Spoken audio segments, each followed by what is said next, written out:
You're watching Slingshot The Podcast, the misunderstood voice, the culture's power. And today's episode is entitled, The Revolution Will Not Be Televised. Charles Gregory, you know who that is. That's a song. That's a song title. That's right. Gil Scott-Heron in the building. Gil Scott-Heron. Love it. So thanks for being here with us today, Charles Gregory. Thanks for having me. It's a pleasure. Seeing all the folks who's actually tuning in, engaging, and watching the show. That's fun. That's fun. We've recently hit some milestones. That's right. That's right. So the podcast continues. Mm-hmm. Congratulations to you. Well, thank you. Yeah. To you as well. I'm giving you your flowers. Take them. I'm taking there you the go. flowers. Take them. I'm going to take them. Take that. Yeah. All right. Well, Gil Scott-Heron, excuse me. That's right. And we like him a lot, two of us. That's right. For many reasons. The ancestors. Well, yeah, the ancestors. That's right. He's with the ancestors. That's right. And he's a Lincoln University, the Lincoln University of Pennsylvania attendee. You know why I like that? Yeah. Go ahead and say it. Phi Beta Sigma Fraternity Incorporated. Shout out to my brothers on, Lincoln campus. Shout out to all the HBCUs and all the brothers out of there. Divine Nine, period. Yeah. Yeah, sure. Well, Lincoln University for me is very important. I attended Lincoln. That's right. Before I went on to Temple. And, he went there. Mr. Heron went there because Langston Hughes went to Lincoln University. Another ancestor. And Langston Hughes was Gil Scott-Heron's poetic, muse. Yeah. Yeah, inspiration. That's right. Him. So, yeah, shout out to Lincoln University of Pennsylvania, the oldest HBCU in the nation. Amazing. And so this song entitled, The Revolution Will Not Be Televised, there's meaning behind that, obviously. Mm-hmm. A little bit of song lyrics. I know you probably have them. That's right. You want to hear them? Yeah, I do. All right, there you go. Check this out, right? So, before Gil Scott-Heron, this is 1971. The revolution will not be televised. The revolution will not be televised. Will not be televised. Will not be televised. Will not be televised. The revolution will be no reruns, brother. The revolution will be live, period. Period. The revolution will be live, period. Yeah. Shout out to that, yeah. So this song, for so many who are joining us today and watching, this is a critique on mainstream media. Yeah. Right? And saying that the real work that's being done may not be seen on your, ABC, NBC, CBS. Mm-hmm. You may not catch it on MSNBC or Fox News for sure. That's right.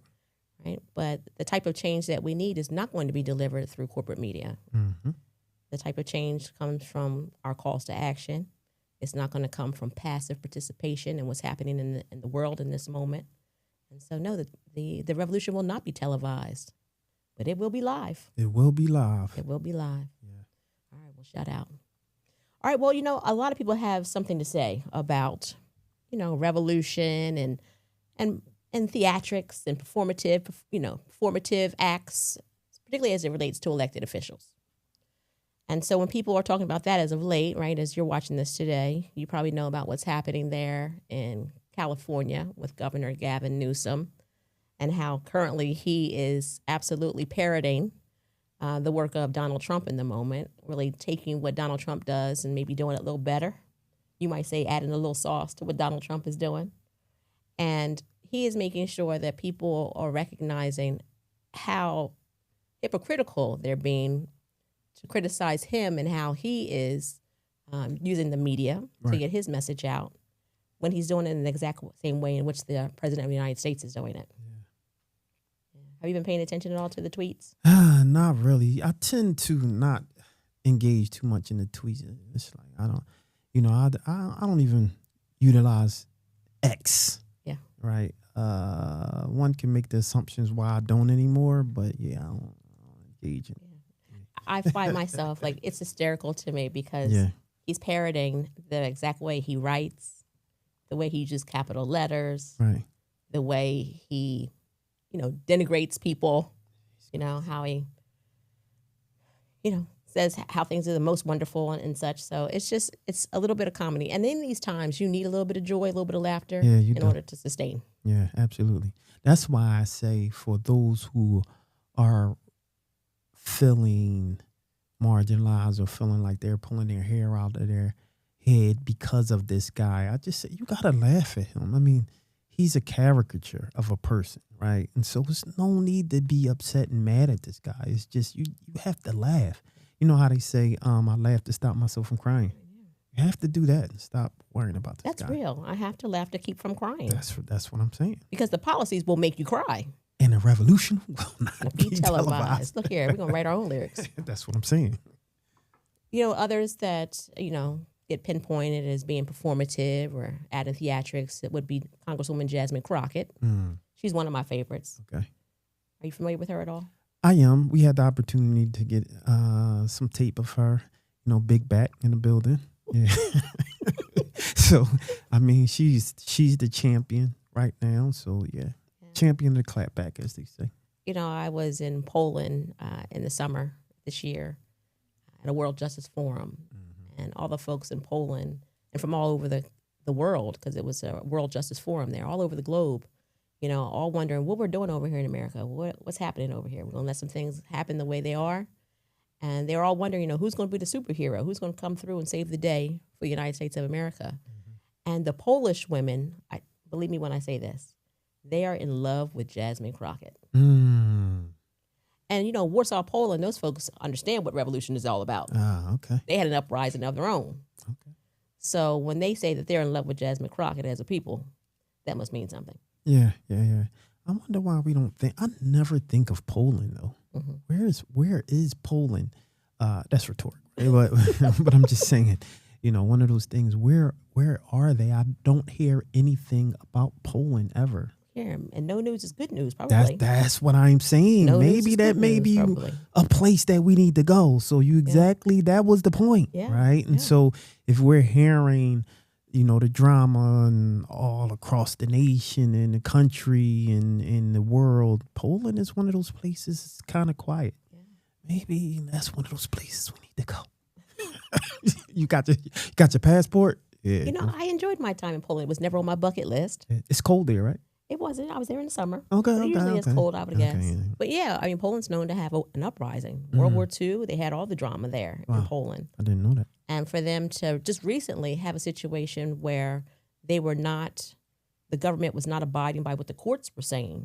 So the folks in Poland were marching in the streets. Judges and justices were marching in the streets saying, you better pay attention to my decisions. So they're getting through that. And we're starting into it right now, if not almost at the finish line. But when we look at the diversity there, what is that like? You know what? I was very surprised. I was in a major city, so Warsaw. I was not alone. Really? I would see myself walking down the street every once in a while. Okay. Shout out to the folks. Shout out to Poland. You watching this? Shout out to Poland. Okay. And Warsaw, specifically. For sure. Okay. Yeah. The other one that gets a lot of attention would be Cory Booker, Senator Cory Booker, out of New Jersey. And, recently he had a very long speech that he gave on the floor. 24 hours or something crazy. Wow, even more than that. It was like the record, record. So sometimes, the performances get the goods. Yeah. Yeah. It brings attention. It does bring the media sometimes. So if the media is going to be televised, maybe you have to have some performatives and some theatrics to make that happen. But otherwise, we're going to do the good work on the ground, and hopefully the media follows and follows truthfully. That's right. But if not, the revolution will not be televised. It will be live. It will be live. That's right. We're going to come right back, and we're going to come back and we're going to talk about what is happening in Texas, because this ain't Texas. We'll be right back. You're watching Slingshot the Podcast. This is more than just a podcast. This is a movement to inspire and motivate and mobilize. This is for those whose voices have been unheard, misunderstood, undervalued, and underserved. We're going to talk about sports, culture, entertainment, and we're going to use this to build power in our communities. All right, we're back. You're watching Slingshot the Podcast, and we are having a good time with today's episode title, The The revolution will not be televised. That's right. Well, we're ending on the last segment talking about the importance, maybe, of theatrics, performative actions to get the attention of folks. If you wanted to get the attention of folks, Donald Trump made that happen when he announced that he was looking for Texas to provide him with 5 more congressional seats. The same way he was asking for Georgia, several years ago to come up with some votes. Yeah. Now he's asking for the governor of Georgia. I'm sorry, no, the governor of Texas. Well, it might be Georgia next. It might be Georgia next, definitely, yeah. But asking the governor of Texas, Greg Abbott, to come up with 5 additional congressional seats. That's crazy. So all of this is done through redistricting and gerrymandering. Not everyday words. Yeah. Yeah, that's one of those things, gerrymandering, of course, but redistricting, I think that's one of those terms a lot of people don't know.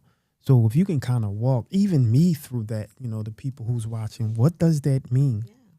So redistricting happens every 10 years. It happens following the census. So in the United States, we have a census every 10 years, and we'll have another one in 2030. And at that point, typically, following the census, legislators, typically how it's done in the country, mostly legislators create maps, congressional maps, and they draw these maps in a way that's supposed to have even amounts of population. And they figure out what the population is based on the census. But if you have a problematic census, the way 2020 census was kind of problematic because you had Donald Trump there at that time saying he didn't want to count folks who were not citizens. The census calls for us to count everybody who lives in the country, regardless of their citizenship status. So what you do after the census, you then draw maps. The legislators draw maps. And so here in Pennsylvania, our state legislators draw our congressional maps. So the state legislators who sit in Harrisburg, state reps, state senators, they draw the congressional map for those who sit in D.C., those who represent us in Pennsylvania who sit in D.C. And so in Pennsylvania, our legislators created a map like that happens. If it doesn't happen by the legislators, it usually happens by some kind of redistricting commission that will draw them. Usually that's a lot more fair than legislators. Right. So they redistrict. They look at the census, they determine the population, where do people live, and there's supposed to be an equal amount of people who live in each district, so it's fair. So we're having democracy here. Okay. Well, in Pennsylvania, we had a what they call gerrymandered map. Gerrymandering is when elected officials choose their constituency and not when us as the voters choose who represents us. Ah, got you. Okay, I already see where this is going. Okay, so they draw a map to favor their political party. So that's political gerrymandering. Right. They may draw a map that favors a particular race, where I'm going to show you in a moment. And if you're going to look up here, if you're watching this podcast today and not listening to it, we're going to show you what a gerrymandered map looks like. Yeah. Because we had one in Pennsylvania. Interesting. And so there's other ways to gerrymander. So it's political gerrymandering, there's racial gerrymandering, there's prison gerrymandering, there could be judicial gerrymandering. There's lots of ways. Gerrymandering is when elected officials choose us, not us choosing them, and that's a problem. It's all bad. Gerrymandering is bad no matter who does it. For whatever reason they do, it's a bad thing. It's a way to manipulate boundaries to get the political results that people want. Jeez. That's wild. So that is what Donald Trump is asking of Greg Abbott in Texas. He wants him to gerrymander that map to pick up 5 additional congressional seats. And guess who currently sits in those seats? Black folks. Wow. So he's trying to gerrymander those maps so that no longer would Jasmine Crockett have her congressional seat. In the new map they're proposing, so whenever you're watching this episode, I'm not sure what's happening now in time, proposing to draw a map that would draw her out of her own district so that she could no longer be the congresswoman for the district she currently represents. Wow. So basically, you're saying, this is what I'm hearing. So here in Philadelphia, we have a few neighborhoods. Let's just say I'm in one of the most urban parts of Philadelphia, right? West Philadelphia. And Jasmine Crockett has that area. Right. Well, a few miles down, you have something maybe Delaware County or Delco, you know. So if Jasmine Crockett was in, say, for example, was representing West Philadelphia, the way they're trying to draw the map is that she's no longer representing West Philadelphia. They're going to put her somewhere else where she'll be pretty much not supported anyway, like a potentially all kind of white, right? Because we have like some white folks love us, right? Mm-hmm. But some places where we know there are really or leaning red or very conservative, right? So pretty much she wouldn't have the influence where she is, but he will get the support of the conservative. That's what I'm hearing. Right. It's like the folks of West Philly wouldn't be able to choose their legislator. They wouldn't have their choice of legislator. Yeah. It would have been the folks who draw the map, say, okay, now we're going to put you, West Philly, with Delco. Yeah. We're going to put y'all together. And then you would usurp the votes and the power of the folks who live in West Philly, and the folks who live in Delaware County will probably have more power. Right. And it may even be more people over there that doesn't fall within our interests. And so that's why I can tip the scales.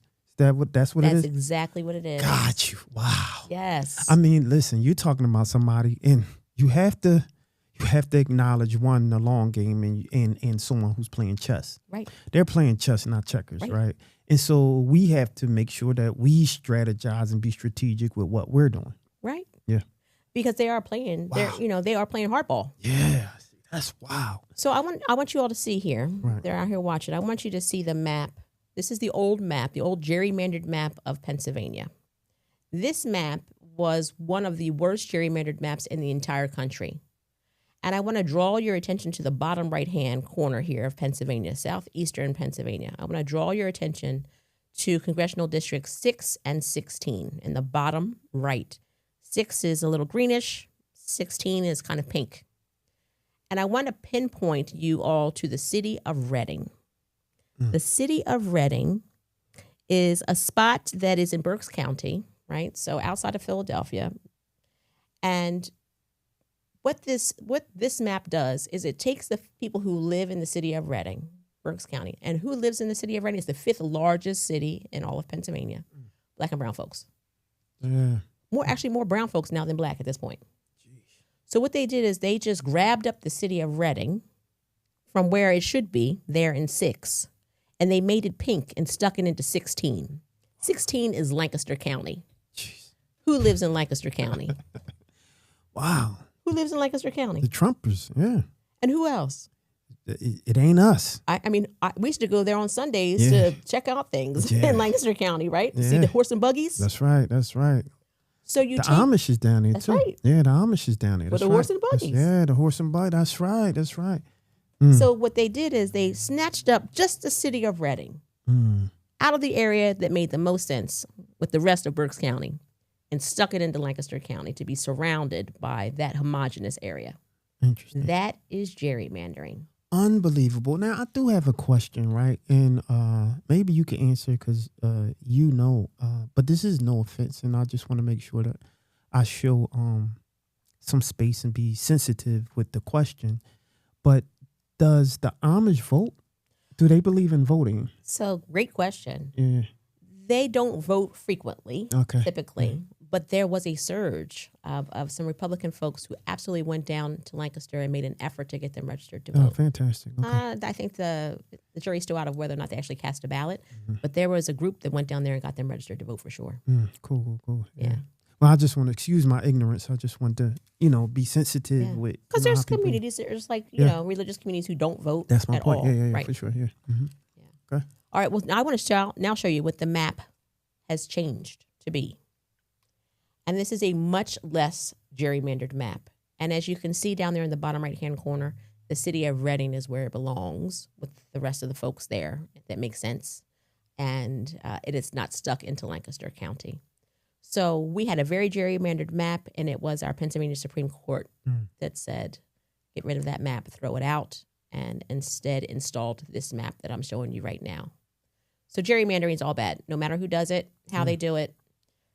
Recognizing that now the governor of California is saying that he might have to gerrymander their maps in California to get some payback for what's happening in Texas. Interesting. What's your thought on that? Does 2 wrongs make it right? desperate times call for desperate measures, maybe. I don't know.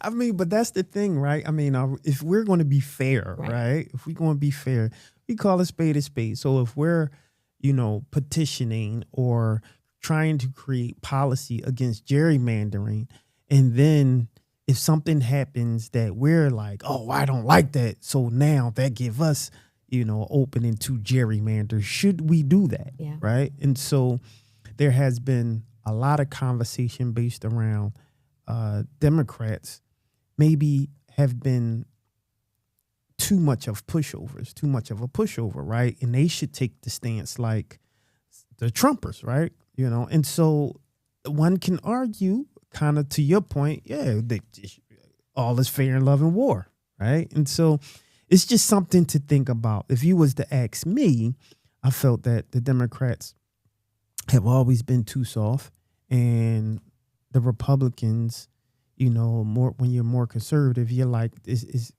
has nothing to do with feelings. This is business, and we're trying to make moves. Yeah. I think that the Democrats should take more of a position like that. They need to get out our feelings, and every word that is said for us not to be upset, but to say, okay, this is how you playing. Now let's play ball. Yeah. Yeah. That's what I think. I just said earlier that I think all gerrymandering is bad. Maybe I'm a hypocrite in this moment now. Because if we're going to defend democracy or deepen democracy, right, or ensure that each person has an equal voice at the ballot box, something special is going to have to happen. Something different is going to have to happen. We're never going back to decorum. We're never going back. Yes, that part. We're never going back as a country. We're never going back to the time in which folks were saying, my friend on the other side of the aisle, or, we're going to get together and play golf. We're not going back to that. I think we're going to stay on having people doing 25-hour marathons on the floor to have their voices heard. Yeah. So desperate times call for desperate measures. See, and I would change the conversation a little and change the narrative in that we have innovated, and how we used to think then, we don't think that way. And so this is a part of democracy, right? I just want to read something. I asked, what is democracy? It says, democracy is a system of government where power and civic responsibility are exercised by all citizens, either directly or through their freely elected representatives. The core idea is rule by the people, meaning that the authority of government derives from the will and consent of the governed. Right now, if we think of that, the will of the people, what do the people want? They shape democracy. Right.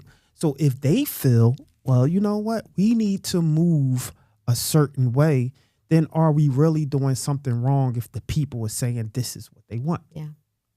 So to answer your question, maybe you're not a hypocrite, right? Maybe more people want to move forward or move the needle, whether forward or backward, and they feel that, you know what, we need to move some things around, and maybe it's not,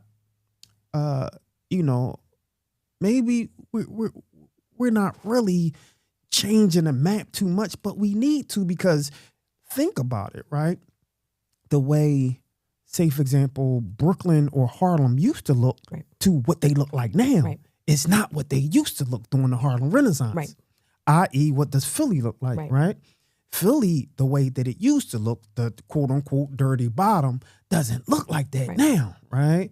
And so should things change a little bit? Maybe. And maybe we shouldn't be too mad about it. So if we think critically, right, critical thinking will require you to use data-informed learning and move that way. And so maybe you have a point to say this is what we need to do. Yeah. So maybe I'm not a hypocrite. Absolutely. That's my point. Yeah.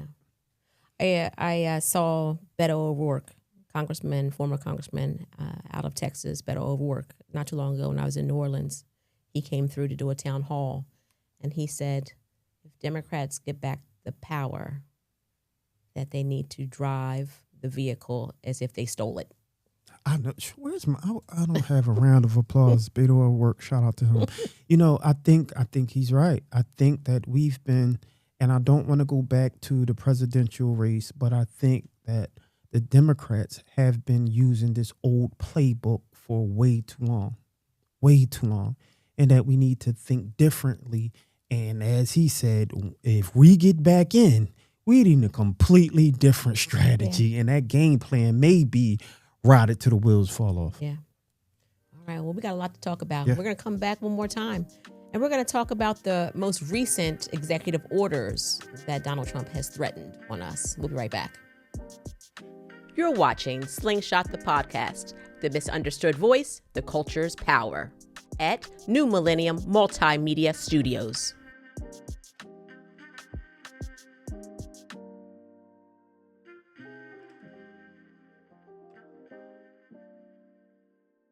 And we're back. You're watching Slingshot the Podcast, and we're talking about how the revolution will not be televised. It's live. It's live. It is live. For sure. So I mentioned before we went to the break here that Donald Trump has threatened an additional executive order, an EO. One of those being taking away vote by mail across the country. You know, there are some states in this country who only vote that way. Like, that's the only way they vote. Yeah. He wants to take away vote by mail. He says that he doesn't trust that.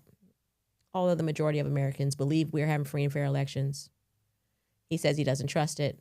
He wants to have a federal government takeover of state elections. Mm-hmm. Mm-hmm. Yeah, interesting. I'm on the fence with it, but because our elders, that's all they know was to go into the polling place. I know some of the elders who I spoke to, they don't trust the mail-in ballot thing, right? And so they only believe in, can we find a way for someone to come and get us during vote and take us to the polling and bring? So, I mean, I'm on the fence with it. I get it. I think we just need to be a bit more aggressive with how we attack the polling places. Well, I'll say this, vote by mail, you know who uses it? Yeah.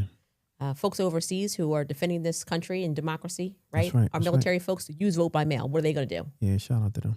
Yeah. Folks who live overseas for work, who want to vote while they're away. Those who are shut in, can't get out to go vote at a polling location. There's many people who use vote by mail. We needed it in 2020 with the pandemic. That's right. We needed it. So, you know, we've been doing vote by mail as a country in various states without issue for many, many years. This is just an attempt to distract. It's an attempt to try to stop a certain segment of the population from casting ballots, because vote by mail is needed by certain demographics to make sure they get out to vote. Again, my father works a 12-hour day. The polls are only open for a 12-hour period. Yeah. That's right. That's right. So not everybody has access to the ballot on that one Tuesday in November or that one Tuesday in May, whenever your primary is. So that's the recent EO that he's threatened us with. The other thing that's very threatening happening currently, as we're taping this today, is that the National Guard, the United States of American National Guard, it's crazy, is policing Americans on their own streets, and in particular in Chocolate City, it's nuts. Washington, D.C., home of many, many Black people. It's nuts. It's nuts. Yeah. It's nuts. Nuts. It's no defending that at all. The National Guard, though, right? It's nuts. Not only that, if you truly think about it, it kind of slaps our boys in blue in the face. Mm-hmm. Like, they can perform their duties in their job with competence. You're kind of saying, well, they're not doing a great job, so I need to get somebody else in it. That's what it appears to be, right? And so, even still, the whole idea of doing that is nuts. But what do I know? There's a lot of people that are very upset about it. Yes. You know, D.C. isn't just Black folks anymore, right? And there are many who have taken to the streets, folks from out of town, folks who live there, to say this is wrong. There's a lot of them that are hanging around the train station there. Yeah. It's like you are visiting D.C. for the first time. Maybe you took the train from New York into D.C. because you wanted to have a good weekend. And you get off of the train there at Union Station and you're greeted by militarized vehicles. Yeah. For what? Mm-hmm. And I say for what because the crime rate has gone down tremendously in Washington, D.C. It's intimidation. Yeah. That's what it is. It's intimidation. And he wants to appear to look strong. It's a show of strength, and it's ego. Yeah. That's why, for me, you just have to laugh at this guy. I mean, otherwise you will pull your hair out trying to understand what is he doing. I had to pull that back. Yeah. What the heck is he doing? Yeah. And I don't know. I don't get it. Well, it's been a lot of Republican governors from majority southern states who are sending their National Guard to D.C. Unbelievable. South Carolina, Mississippi, I think West Virginia, Ohio, sending their National Guard into an American city to police it. And I think that also, we know this, he's also targeting black mayors in mostly democratically controlled areas. Yeah.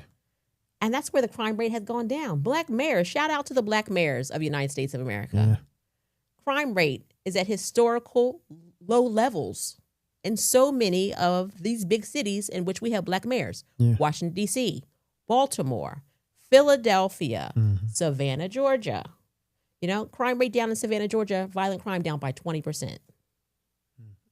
Down by 20%. So we know what this is. Yeah. The last thing I'll say on this subject, because, it's just ridiculous, is that he recently announced that he is going to be going out to oversee the surge. He is going to hit the ground with the troops to observe and oversee.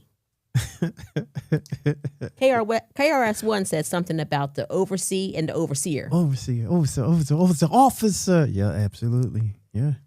And if we go back, and we've been talking about our ancestors earlier, back in time to our ancestors, they were overseen. Yeah. And when the overseers weren't doing their job, who came out the big house? Mm-hmm. The master. Is that who he is? Massa. Yeah. Massa. Did Massa come out? Is that what he's doing? He's coming out into the streets of D.C.? He's coming out to oversee. To oversee. To oversee the with overseers. his cape on. You have to laugh at I find this funny. I know people watching this like, that ain't funny. It's hilarious to me. This guy is a joke. This guy is like, you have to laugh. Otherwise you will boo-hoo all day long. Like he's literally destroying the country. Yeah. Literally destroying the country. And it's I had a conversation with someone who said, and he's a advocate. He proclaims himself as being a moderate, right? But he's an advocate of change, right? And he said something that made me think, and it was, maybe the country needed something like him to show how terrible someone like him could be, so we can get some real change in there. And I was like, you know what? Didn't think of it that way. But whomever getting after him has a lot of work to do. Yeah. A lot of work to do. He changed and undid so much. So they have a lot of work to do. And we need a strategy. Yeah. And this second term that he has, he's not even a whole year into it. That's what I'm saying. Like, he's not even a whole year into it. Literally, it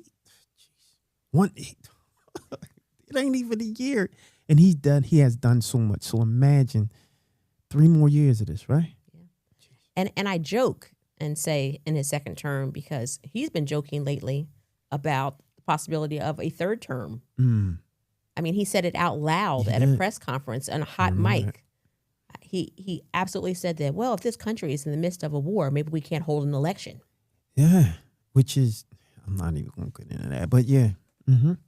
It's a lot of things that, as it relates to war, is very questionable for us to be a part of, right?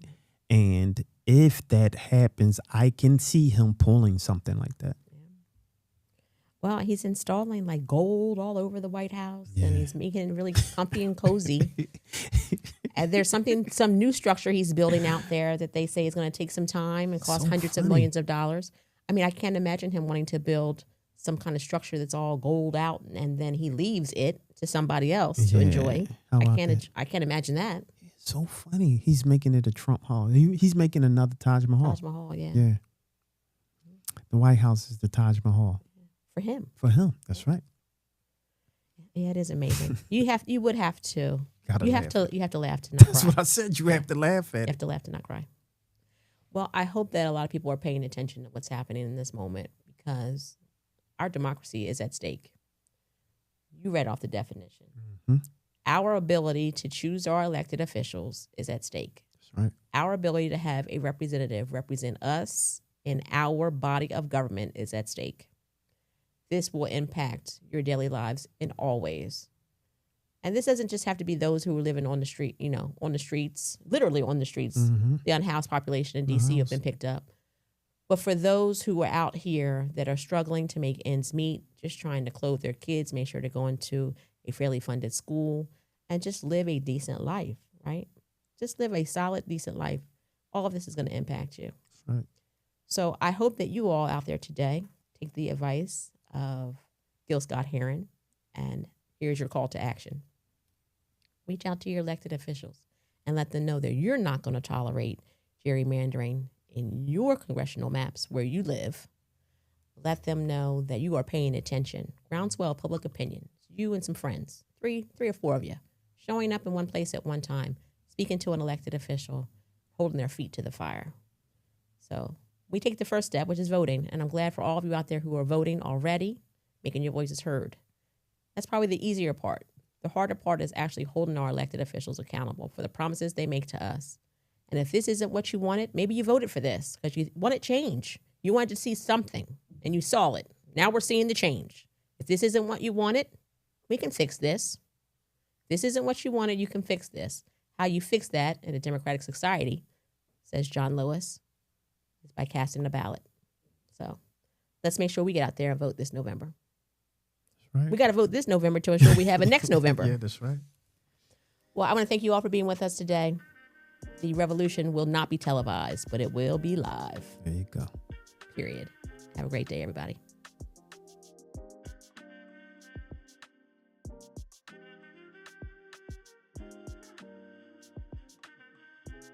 I'm Kadida Kenner, and you're watching Slingshot the Podcast, the misunderstood voice, the culture's power.